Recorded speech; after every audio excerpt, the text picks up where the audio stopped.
Baiklah, kita bersikap anjali. Namo tassa bhagavato arahato sama sambuddhassa. Namo tassa bhagavato arahato sama sambuddhassa. Namo tassa bhagavato arahato sama sambuddhassa. Ibu bapak sekalian, selamat pagi. Namo Buddhaya.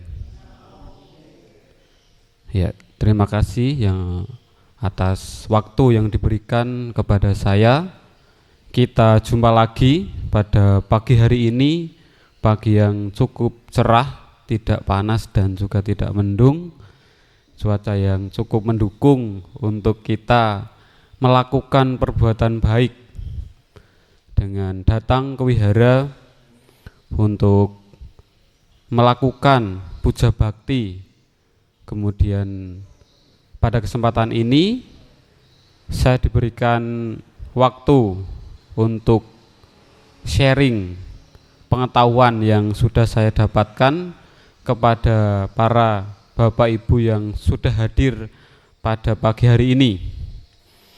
Baik, untuk mempersingkat waktu, saya akan membawakan sharing dhamma pada pagi ini tentang tema damai di hati. Ya, kenapa kok harus damai hati kita? Kenapa sih bukan yang lain yang damai? Kenapa sih enggak yang berperang saja yang damai Pak Is? Tapi kenapa kok hati kita saja dulu yang damai? Apakah Bapak Ibu ada yang bisa menjawab kenapa kok damai itu di hati dulu aja wis? Barangkali ada yang mau menjawab? Wah, sunyi sekali ya. Ini pada merenung, pada meditasi atau bagaimana? Ya, baik, akan sedikit saya share kepada ibu dan bapak sekalian. Kenapa sih kok kita damai itu dari dalam hati dulu? Kenapa enggak yang langsung kita tunjuk-tunjukkan kepada orang lain? Memang beberapa kali, tapi beberapa waktu saya berdiskusi dengan lintas agama itu mengatakan, apakah agama Buddha itu agama yang individual, agama yang hanya memikirkan dirinya sendiri? Kenapa kok seperti itu? Karena agama Buddha hanya memikirkan dirinya sendiri, tidak memikirkan orang lain. Apakah benar seperti itu Bapak Ibu?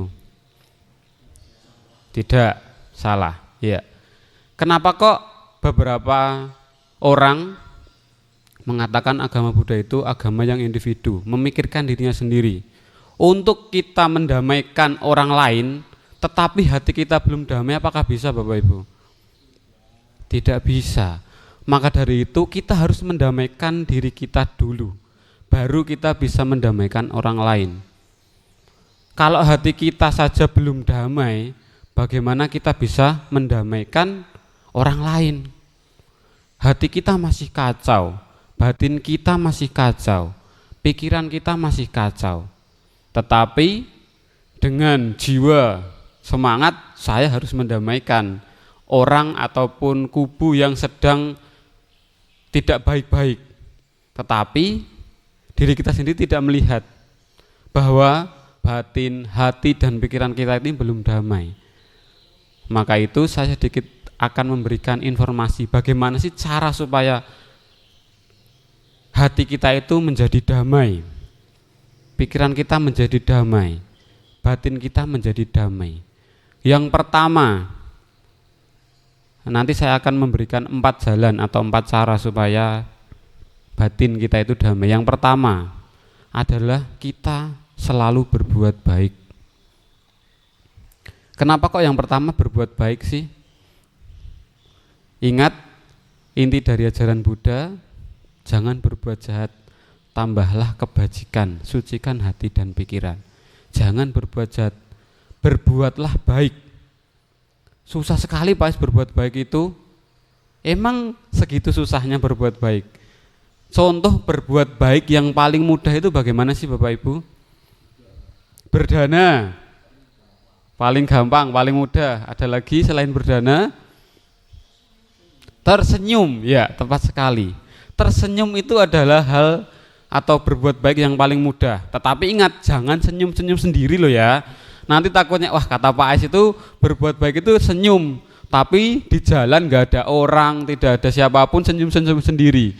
Nanti orang lain menganggap yang senyum-senyum sendiri itu adalah orang yang maaf sedikit ya kebablasan atau seperti itulah, Bapak Ibu sendiri tahu. Jadi dengan tanda kutip tersenyum kepada orang lain ya, bukan senyum-senyum sendiri. Kalau senyum-senyum sendiri itu bukan berbuat baik, tetapi membuat pandangan orang lain terhadap kita tuh yang negatif konotasinya. Ya, dengan cara tersenyum kepada orang lain pun kita sudah menebarkan perbuatan baik. Apakah iya kita senyum kepada orang itu malah akan jengkel, akan marah? Apakah kita dengan tersenyum dengan orang lain, tentunya ini senyum bukan senyum yang aneh-aneh ya, senyumnya bukan senyum yang agak gimana gitu, tapi senyum yang tulus, senyum yang baik, bukan senyum yang konotasinya negatif ya Bapak Ibu. Nah, senyum dengan tulus, dengan ikhlas, dengan sepenuh hati kepada orang. Tidak harus orang yang kita kenal, kepada orang yang belum kenal pun jika kita tersenyum, senyum gitu aja, nanti orang itu juga akan balik senyum, karena budaya di Indonesia itu seperti itu. Kalau kemungkinan kalau di budaya luar Pak kurang tahu, tetapi kebanyakan budaya di Indonesia itu kalau kita senyum terhadap orang, pasti orang itu juga akan senyum balik terhadap diri kita. Itu adalah salah satu perbuatan baik yang sangat mudah. Tadi ada yang mengatakan berdana, itu juga bagus, berdana, dan mungkin ada perbuatan baik lainnya, menolong orang, menolong makhluk lain, itu juga bagus. Tetapi berbuat baik yang paling sederhana yang bisa kita lakukan, yang bisa membuat orang lain juga ikut bahagia adalah dengan cara tersenyum kepada orang lain. Dan juga jangan lupa kita juga bisa berbuat baik dengan cara yang tepat juga. Jangan berbuat baik tetapi merugikan salah satu pihak. Itu yang pertama. Kemudian cara atau jalan yang kedua supaya kita damai dalam hati adalah itu tadi kan, kita berbuat baik. Lawan persamaannya itu adalah jangan berbuat jahat. Sangat mudah sekali kan Bapak Ibu ya, berbuat baik. Kemudian yang kedua tidak berbuat jahat. Bagaimana sih supaya kita tidak berbuat jahat, menghindari perbuatan jahat itu bagaimana sih? Ini berpikir ya, atau mungkin cuma diem saja ya supaya wah memperhatikan Pak Ais supaya dikira nanti ikut mikir gitu. Ya, bagaimana sih cara kita supaya tidak berbuat jahat?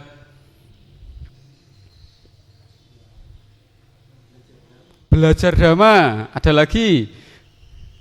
Ini yang ibu-ibu, apakah ada suaranya dari tadi yang menjawab dari kubu laki-laki, yang ibu-ibu belum menjawab ini? Tadi kita sudah membacakan yang namanya Pancasila Buddhis. Ya, 5 aturan wajib bagi kita para perumah tangga, bagi kita para umat Buddha. Itu adalah aturan yang wajib, yang harus kita laksanakan, yang harus kita lakukan. Dengan melaksanakan, mempraktekkan Pancasila Buddhis, pasti kita akan menghindari yang namanya perbuatan jahat. Ingat, Pancasila Buddhis yang pertama adalah kita bertekad melatih diri menghindari yang namanya pembunuhan makhluk hidup. Yang kedua, kita menghindari yang namanya pencurian atau pengambilan barang yang tidak diberikan. Yang ketiga, kita menghindari perbuatan asusila. Yang keempat, kita menghindari perbuatan bohong, ucapan bohong. Terus kemudian yang kelima adalah menghindari mabuk, minum atau makanan yang dapat menyebabkan lemahnya kesadaran.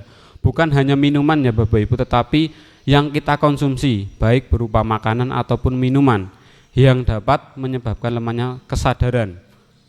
Itu adalah cara supaya kita terhindar dari perbuatan yang tidak baik. Hanya dengan cara itu. Ya ada cara yang lain, tetapi kita sebagai umat Buddha yang ya menjalankan 5 sila, saya yakin kita semua pasti menjalankan 5 sila. Apakah di sini ada yang atas sila kali ini? Oh iya, sama, tidak ada. Belum ada ya, belum ada. Saya yakin Bapak Ibu itu pasti juga semoga Di tahun ini kan nanti ada sebulan penghayatan dhamma atau pendalaman dhamma, nanti SPD ya. Ya semoga kita bisa melaksanakan atasila.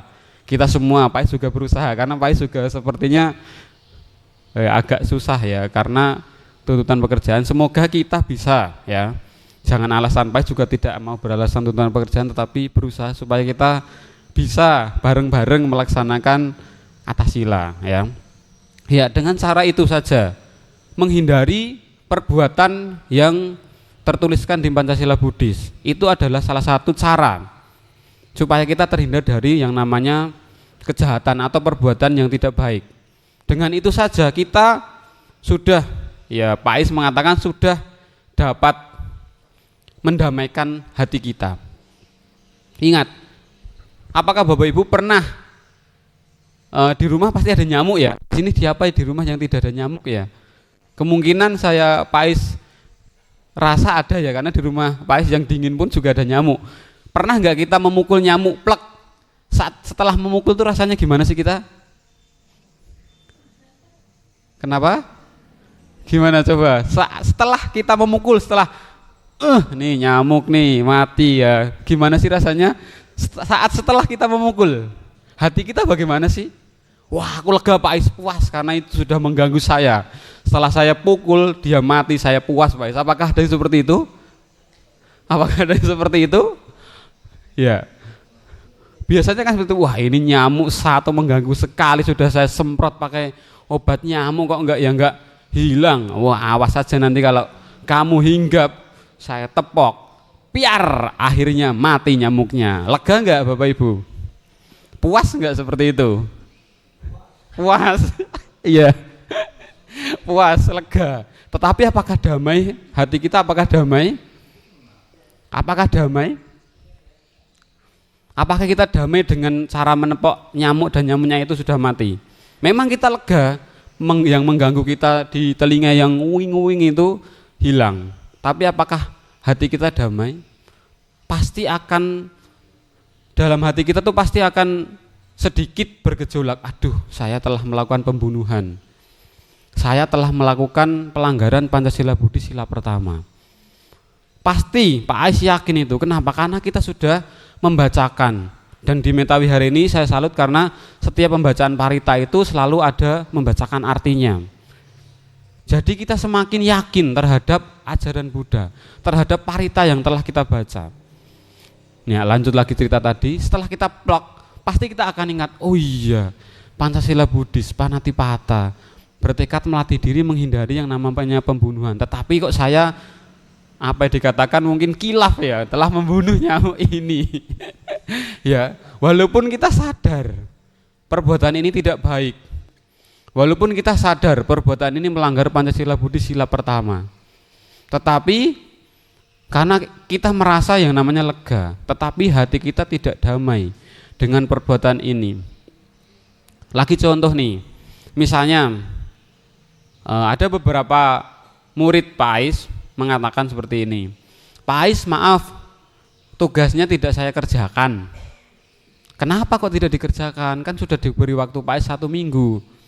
Di rumah lagi ada acara keluarga, Pak Ais tidak sempat. Oh ya, tidak apa-apa, tapi lain kali dikerjakan ya. Ya Pak Ais terima kasih, dikerjakan dulu di sekolah tidak apa-apa. Dikerjakan itu. Tetapi Pak Ais kan ya percaya nggak percaya, karena namanya acara keluarga kan nggak mungkin selama 1 minggu itu full acara keluarga, pasti kan ya mungkin semalam lah ya. Dan mungkin kebanyakan muridnya Pak Ais itu kalau Pak Ais tanya belajar nggak tadi malam, enggak. Terus belajarnya kapan? Kalau ada ulangan. Ya tidak semua, tetapi hampir Pak Ais tanya itu seperti itu. Ya, kenapa tidak belajar? Nggak ada ulangan Pak Ais. Oh kalau ada ulangan saya belajar ya. Kalau ada PR pun juga ngerjain PR doang. Yaitu mungkin anak bapak ibu tidak, tetapi ada beberapa muridnya Pak Ais seperti itu. Nah dalam hal ini anak ini Pak Ais rasa kok sedikit tidak meyakinkan alasannya, ada acara keluarga. Pak Ais juga tidak tanya acara keluarganya itu kapan ya. Tetapi murid itu tuh pasti Pak Ais yakin itu tidak benar, apa yang diucapkan itu adalah ucapan yang tidak sesuai dengan apa yang dilakukan. Kemungkinan anak itu lupa ataupun memang dengan sengaja tidak mengerjakan. Nah itu adalah salah satu perbuatan yang sering Pak Ais temukan di kelas. Banyak yang mengatakan anak-anak lupa, ada yang acara keluarga, bukunya hilang, bukunya ketinggalan di sekolahan, dan lain sebagainya. Unik-unik sekali alasannya itu, ada saja. Setiap kali itu ada aja alasannya yang Pak Ais rasa, wah alasannya kok tidak terpikirkan oleh Pak Ais zaman Pak Ais sekolah dulu gitu. Ada saja alasannya. Anak-anak sekarang itu ya gimana, alasannya itu ada untuk menyelamatkan diri sendiri. Apakah dengan menyelamatkan diri sendiri, dengan kita berbohong itu sudah melakukan yang namanya perbuatan baik untuk diri sendiri? Kita menyelamatkan diri kita dari hukuman, dari konsekuensi, tetapi dengan cara kita berbohong.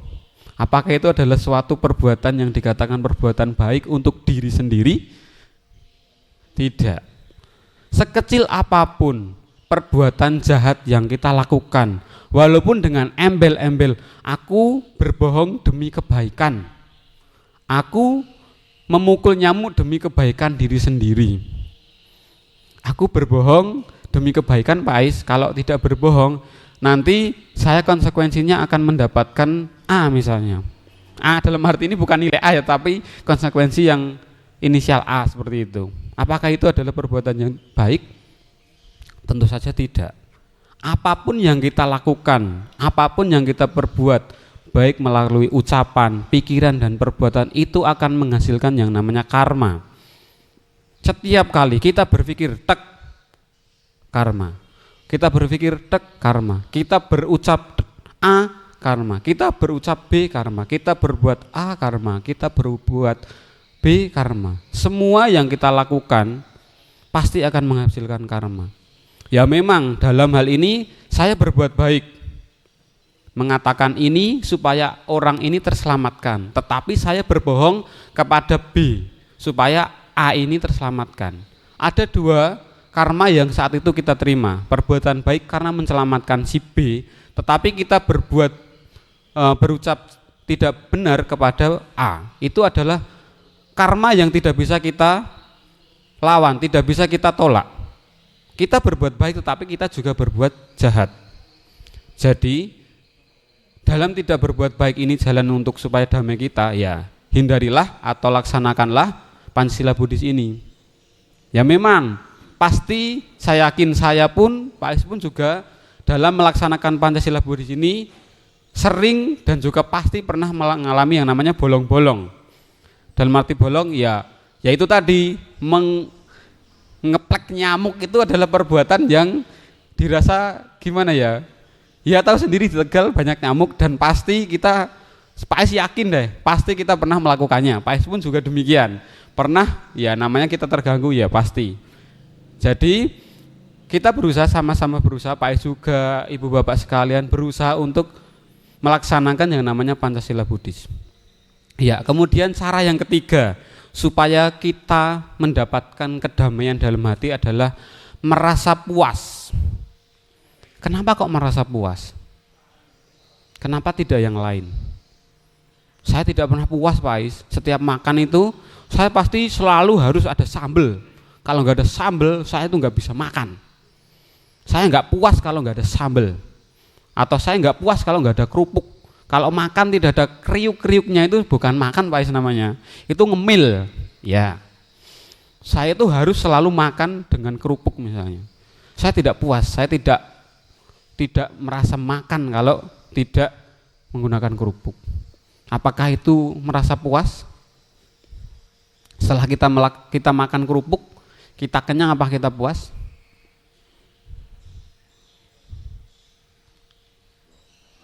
Puas sesaat. Ada lagi jawaban puas sesaat. Ada lagi jawabannya. Ini mohon maaf para kubu ibu-ibu ini sedang merenung atau bagaimana? Saya lihat dari tadi ikut tersenyum, ikut merenung, tetapi suaranya hilang. Ya boleh dijawab Bapak Ibu semuanya, tidak ada jawaban benar atau salah, tidak ada hukuman dalam hal ini ya. Nanti saya salah, nanti dapat nilai jelek, enggak ada nilai di sini, tenang saja. Walaupun saya seorang guru, tetapi di sini kita sama-sama belajar. Jadi semua jawaban, semua yang telah kita lakukan di sini adalah baik. Ya, tidak ada nanti wah salah nih saya nanti dapat nilai jelek. Enggak ada nilai, tenang saja. Kita semua saling belajar. Pak Is di sini juga belajar, kita semua belajar. Kita sama-sama belajar, kita sama-sama berbuat baik. Ya. Merasa puas. Tentunya merasa puas apa yang telah kita dapat, telah kita miliki. Makan. Selayaknya kita makan. Dalam pelunangan makan, makan itu tidak berfoya-foya, tidak menyebabkan sakit yang baru, ya. Dalam perundangan makan di dalam paritas suci itu ada perundangan makan. Makan itu ya selayaknya kita makan. Aduh, nggak ada kerupuk. Apakah kalau tidak ada kerupuk kita tetap lapar? Ya kita tetap lapar kalau kita nggak mau makan. Nggak ada kerupuk, Pak, saya nggak mau makan. Ya salah siapa nggak mau makan? Padahal di situ ada lauk, ada nasi dan lain. Pokoknya ada makanan kecuali kerupuk. Ada makanan yang membuat kita kenyang kecuali kerupuk. Tetapi aku nggak puas, Pak, aku nggak mau kalau nggak ada kerupuk. Saya lapar nih. Salah siapa coba? Ya diri sendiri. Kenapa dengan hanya tidak ada kerupuk kita tidak mau makan? Kenapa tidak ada sambal kita nggak mau makan? Kalau kita puas, oh iya. Misalnya nih, kalau Pak Is kan masih ada orang tua, orang tua saya sudah menyiapkan makanan, atau mami papi sudah menyiapkan makanan nih. Tapi tidak ada kerupuk nih, aduh. Nanti saya nggak kenyang kalau nggak ada kerupuk. Tetapi kalau kita berpikiran lain, oh saya sudah disiapkan makanan, saya mengucapkan terima kasih dengan cara memakan makanan yang sudah disediakan untuk saya. Saya puas dengan makanan ini. Saya menghabiskan makanan sesuai porsi saya, tidak berlebihan dan tidak kurang. Saya puas. Kalau kita tidak merasa puas, selalu kurang, selalu ini enggak ada, saya enggak bisa, ini enggak ada, saya enggak bisa. Hati kita enggak akan damai. Hati kita akan diliputi oleh pergonjangan terus. Aduh, enggak ada ini ya, sayang sekali. Aduh, enggak ada itu ya, sayang sekali. Merasa puas apa yang telah kita miliki, apa yang telah kita capai. Biasanya beberapa Pak Is kemarin-kemarin itu melihat artis-artis luar negeri itu pada melakukan yang namanya bunuh diri. Berbagai motif dilakukan, ada mungkin masalah keluarga, masalah dengan manajemennya, masalah dengan pekerjaannya. Kalau kita selalu, kan kita bekerja. Kalau kita bekerja itu pasti kita memiliki target. Memiliki yang namanya seperti pencapaian. Dalam 1 minggu ini perusahaan saya atau tempat saya bekerja itu menargetkan A misalnya. Dalam waktu 6 hari, Senin sampai Sabtu itu harus target A itu tercapai. Kalau bisa terlampaui. Karena menggebu-gebu, sangat-sangat semangat, terus tidak memperhatikan kapasitas maksimal tubuh kita. Tidak memperhatikan kapasitas maksimal kemampuan kita, terus dipacu. Ya memang saat kita memacu tubuh kita itu kita kuat, tetapi efek samping dari memacu atau mengepus diri kita itu, ya kita akan jatuh sakit.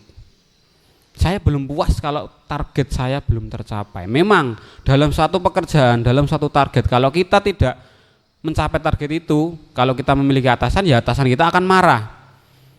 Kalau target kita adalah suatu pencapaian tertentu, kita akan kecewa. Tetapi kita juga harus ingat kapasitas maksimal kita. Kita boleh mengepus, boleh memompa, boleh mendorong diri kita pada taraf maksimal. Tetapi ingat, lama-lama kita akan tidak baik. Kenapa? Karena kita selalu tidak puas. Saya harus ini, saya harus itu. Kita tidak puas. Kita selalu pengen yang lain, pengen yang itu. Jadi kita berusaha puas dengan apa yang setelah kita capai, kita dapat, kita peroleh, kita genggam. Dalam hal ini kita genggam bukan kita genggam erat-erat, tetapi kita menggenggamnya saja, bukan yang erat-erat. Setelah kita bisa mendapatkan apa yang telah kita impikan, kita targetkan, puaslah atau batin kita akan damai. Jadi cara yang ketiga adalah dengan cara kita puas apa yang telah kita dapat, kita capai, kita peroleh. Kemudian cara yang keempat atau cara yang terakhir adalah dengan cara tadi sebelum kita setelah melaksanakan membacakan parita, kita melaksanakan apa Bapak Ibu? Meditasi. Hal yang selalu diunggulkan dalam agama Buddha. Pengalaman Pak Ais, dimanapun Pak Ais diskusi dengan lintas agama, yang selalu ditanyakan, yang selalu ingin mereka tanyakan adalah tentang meditasi. Semenarik itukah meditasi di kalangan orang lain? Sekerenkah itu meditasi? Sekarang Pak Ais tanya, membosankan enggak sih meditasi itu? Tidak. Oke, ada jawaban dari kubu ibu-ibu. Saya sangat bangga sekali, senang ada jawaban dari kubu ibu-ibu. Tidak, lantang sekali tidak. Oke, dari kubu laki-laki, apakah meditasi itu membosankan? Tidak. Wah, lantang sekali, bagus. Terima kasih. Tadi siarannya siapa? Saya ucapkan terima kasih. Ya, tidak. Tapi beberapa orang yang tentunya Pak Ais temukan yang beragama Buddha tentunya, meditasi itu membosankan Pak Ais. Hanya duduk diam, tangannya di atas pangkuan, duduk bersila, mata terpejam. Bosen Pak Ais, apalagi waktunya lama, 10 menit, 15 menit, capek Pak Ais, punggung saya udah nggak kuat. Apakah meditasi dalam agama Buddha itu hanya duduk diam di atas alas duduk, kemudian mata dipejamkan, kemudian berduduk bersila, tangan diletakkan di atas pangkuan? Apakah hanya seperti itu Bapak Ibu meditasi dalam agama Buddha? Tidak. Terus bagaimana sih meditasi dalam agama Buddha selain duduk? Berdiri, berjalan, ya jalan, berjalan. Ada lagi? Berbaring, ya. Ada lagi? Apakah dengan cara kita yang lainnya? Tadi ada duduk, ada berbaring, ada berjalan, menyadari. Nah, menyadari setiap yang dilakukan. Meditasi itu intinya apa sih Bapak Ibu? Kita fokus pada suatu objek, pada suatu yang kita lakukan. Itu yang namanya meditasi. Tidak harus duduk diam, bersila, tangan di atas pangkuan, mata terpejam. Saat kita menyadari apa yang kita lakukan, saat kita makan, ya kita layaknya makan. Saat kita duduk, layaknya kita duduk. Saat kita bekerja, layaknya kita bekerja. Itu yang dinamakan konsentrasi, atau dalam hal ini meditasi. Saat kita fokus, ya memang kita dituntut dalam pekerjaan itu multitasking atau melakukan pekerjaan yang lebih dari satu. Beberapa pekerjaan menuntut kita untuk seperti itu. Tetapi Buddha mengatakan, jika kita fokus pada suatu hal, itu yang namanya meditasi. Kita makan, kita bekerja, kita duduk, kita berdiskusi dhamma seperti ini. Kita namanya meditasi. Pikiran kita fokus pada saat ini, di sini, dan saat ini. Saya fokus Pak Ais, tetapi nggak tahu dalam pikiran kita gimana. Saya duduk nih, duduk, bersila, mendengarkan Pak Ais sharing dhamma, tetapi pikiran kita kemana-mana. Aduh, tadi kompor udah dimatikan belum ya?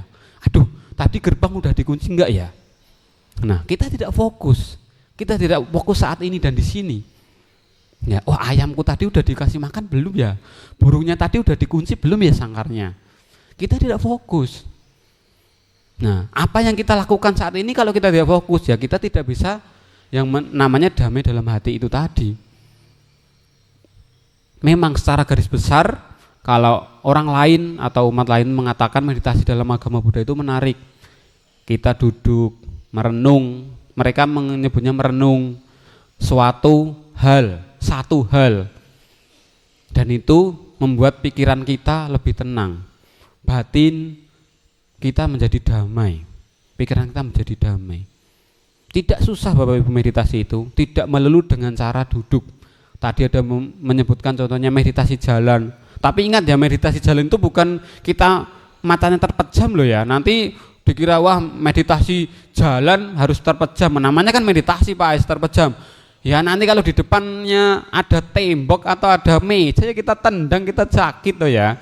Jangan sampai, ya memang meditasi itu, kalau meditasi jalan kita harus melihat, tetapi melihat itu jangan gini. Tapi kita fokus ke depan, tidak terlalu jauh, tidak terlalu dekat. Jangan menunduk, kalau menunduk nanti lehernya sakit. Ya, kita memperhatikan jalan kita. ya sejalan 1-2 meter ke depan. Kita memperhatikan langkah kita. Tidak juga meditasi jalan tuh jalannya harus pelan-pelan, tidak harus pelan. Juga tidak harus cepat-cepat, bukan lari. Namanya meditasi jalan. Memperhatikan setiap langkah. Kaki naik, kaki diangkat, kaki mengayun ke depan, kaki turun, kaki menyentuh lantai. Terus pelan-pelan, tetapi juga tidak yang pelan-pelan banget. Kita menyadari bahwa kita sedang berjalan, bahwa kita sedang melangkah, bahwa kaki kanan, kaki kiri sedang melangkah, sedang menginjak lantai, sedang menginjak karpet. Nah, itu adalah cara meditasi jalan. Kalau meditasi berbaring itu seperti Buddha Parinibbana. Ya, bukan kita berbaringnya menghadap ke atas. Wah, itu lama-lama tidur kan kita, bukan meditasi ya. Itu kan nyaman. Kalau berbaring dengan cara kita ke atas itu, menghadap ke atas atau terlentang, itu nanti nyaman. Alhasil kita enggak meditasi tapi kita tidur. Saya pernah diajarkan meditasi berbaring di Wihara Mendut ya, yang mulia Bante Santacito yang mengajarkan meditasi berbaring itu seperti saat Buddha Parinibbana. Dengan duduknya miring, boleh ke kanan, boleh ke kiri, tidak mewajibkan kanan atau kiri, tetapi boleh, itu fleksibel. Kalau meditasi berbaring kita boleh memejamkan mata, tetap juga fokus. Tetapi kalau kita belum biasa, meditasi berbaring itu melelahkan. Ada beberapa orang, wah meditasi baring enak, tiduran. Karena belum mempraktekkan sesungguhnya meditasi berbaring itu seperti apa. Meditasi berbaring itu lebih capek daripada kita meditasi duduk. Kalau Pak Ais yang sudah mengalami seperti itu, Pak Ais lebih enak meditasi duduk daripada meditasi berbaring, karena meditasi berbaring itu tersiksa, tangan kita tersiksa. Iya. Nanti kapan waktu kalau Bante datang kita bisa cari tahu bagaimana sih meditasi berbaring yang ya lebih baik. Kalau dari Pak Ais, pengalaman Pak Ais seperti itu. Kalau mungkin Bante Joti, mungkin kalau nanti kesini lagi kita bisa tanya bareng-bareng yang baik atau yang lebih bisa kita lakukan itu seperti apa, seperti itu ya Bapak Ibu. Kemudian saat kita melakukan meditasi, kita fokus pada satu objek. Misalnya tadi dengan objek semoga semua makhluk hidup berbahagia, atau dengan berucap Sabisata Bhavantu Sukhitata. Dalam hati dan batin kita berucap seperti itu terus menerus. Dan juga ingat, saat ini di sini saya sedang bermeditasi.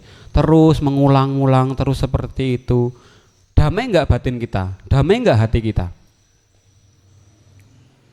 Masalah yang kemarin, apakah masih ingat saat kita dalam hati dan pikiran berucap Sabisata Bhavantu Sukhitata, semoga semua makhluk hidup berbahagia? Apakah masih terlintas dalam pikiran kita, waduh kemarin saya bertengkar dengan rekan kerja nih, apakah rekan kerja saya masih sakit hati ya? Apakah kita sempat berpikir seperti itu saat kita berucap semoga semua makhluk hidup berbahagia? Apakah seperti itu Bapak Ibu? Saat itu apakah batin kita damai? Apakah pikiran kita damai? Damai enggak saat kita berucap semoga semua makhluk hidup berbahagia, Sabisata Bhavantu Sukhitata? Damai enggak seperti itu? Damai enggak? Damai. Kita hilangkan sebentar pikiran yang kemarin, kita hilangkan sebentar pikiran yang akan datang. Di sini saat ini saya sedang bermeditasi, Sabisata Bhavantu Sukhitata, semoga semua makhluk hidup berbahagia. Diulang sampai batas waktu yang sudah ditentukan. Kita akan merasakan damai, kita akan merasakan bahagia. Kita tidak akan merasakan yang namanya sakit, kita tidak akan yang namanya merasakan jengkel. Ya mungkin ada jengkel karena mungkin waduh lama sekali waktunya, ini sudah kaki sudah kesemutan, tangan punggungnya sudah pegel-pegel ya, itu pasti pun juga demikian, biasanya tergoyahkan dengan itu tadi, sakit yang kita alami, sakit fisik. Aduh, sudah konsentrasi damai nih, Sabisata Bhavantu Sukhitata, sudah 2 menit misalnya, 3 menit konsentrasi, aduh tiba-tiba, duh kakiku sakit kok belum selesai ya ini meditasinya ya, nggak konsen lagi, hatinya kacau, tidak damai lagi. Oh ya, konsentrasi lagi, kan saya sedang meditasi, moga semua makhluk hidup berbahagia, damai lagi. Saat kita meditasi dengan sungguh-sungguh pasti akan damai. Nah, Pak ulangi lagi, 4 cara yang Pak Is dapatkan supaya hati kita damai adalah berbuat baik, jangan berbuat jahat ya. Berbuat baik, jangan berbuat jahat. Puas atas apa yang kita miliki, atas kita dapat. Yang keempat adalah meditasi. Bisa kita terapkan, bisa kita praktekkan semua itu, dan Pak Es yakin kita akan damai. Ya, Bapak Ibu, demikian sharing damai di hati yang bisa Pak Es sampaikan. Semoga menambah ilmu baru bagi kita semuanya. Semoga Dhamma tetap lestari, Sabe Sata Bhawantu Sukitata. Semoga semua makhluk hidup berbahagia. Sadu, sadu, sadu. Saya kembalikan lagi ke pimpinan puja. Terima kasih.